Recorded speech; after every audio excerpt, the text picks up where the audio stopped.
My name is David Mendez. I graduated, bachelor's degree in 2000. 2001, I got my master's all through the Com Arts department. In 2019, we started the film club.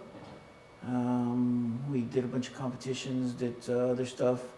But since then, we started my company, which is Silent Flight Media. While I was here, we managed to complete my first feature film, which was Lowriders vs. Zombies from Space. Since then, we've done our second full feature film through our company, which is Sacred Mask. The mask has always been a proud heritage in this family. It is an honor to continue that heritage. One of them has a worldwide distribution. The other one, we're working on finalizing the outcome of the distribution deal. Well, it was a funny story because I had just exited the military. And so I started coming to school to kind of get my transition from the military to civilian sector. And being in class, it's always weird because you kind of know who the other fellow VA students are. And so we kind of started forming a little clique, and a lot of us liked doing film.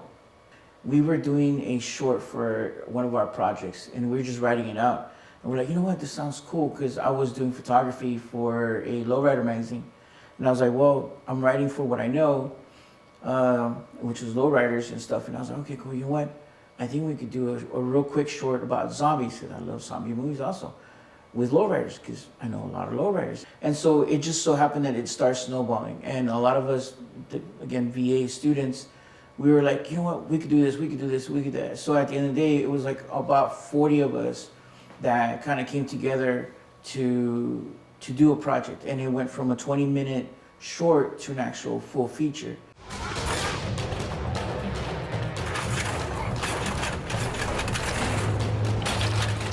And we were just having fun, and from there we're like, you know what, we could keep doing this, We pretty much formed the company, and we're like, you know what, let's continue doing this, and we just kept doing it, and we've been having fun with it. A lot of the projects that we were doing were school-based projects. Of course, like I said, I was a photographer before I came to school.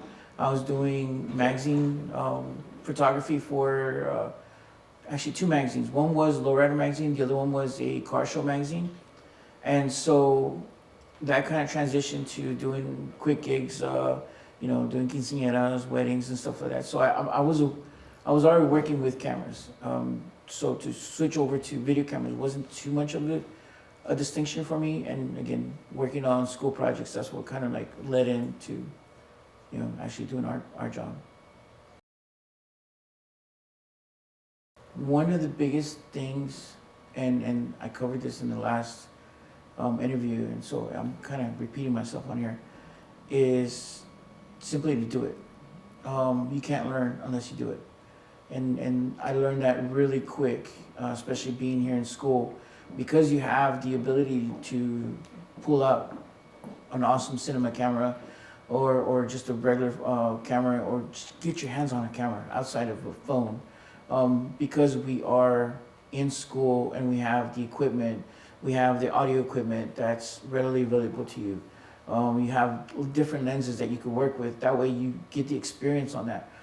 If you wanted to join the TV production crew, you get behind the cameras, you get to set up the actual, play with the mixers and stuff like that. So you have those abilities to do it while you're in school. And that's the biggest thing that I could give advice or anything to.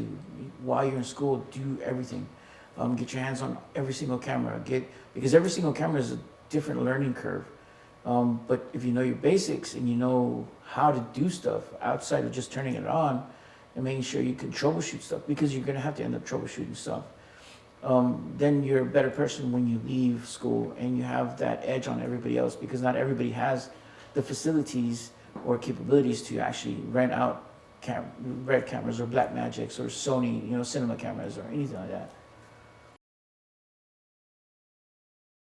Most of us here have a drive. You wake up and you want to create something. It's in you. And that's, I hate to say it, but that's going to differentiate you from everybody else. That you wake up with an urge to want to create something. People say, well, I'm thinking about going into film. It's not for you. If you're thinking about it, it's not for you. If you wake up, you're like, man, dude, I have to make a film. I have to make this short. Then that you are in the right track. This is for you. But if you're thinking about doing film, if you're thinking about going in, you might not, this might not be for you. Because again, it's a lot of troubleshooting. It's a lot of heartaches, headaches, long hours.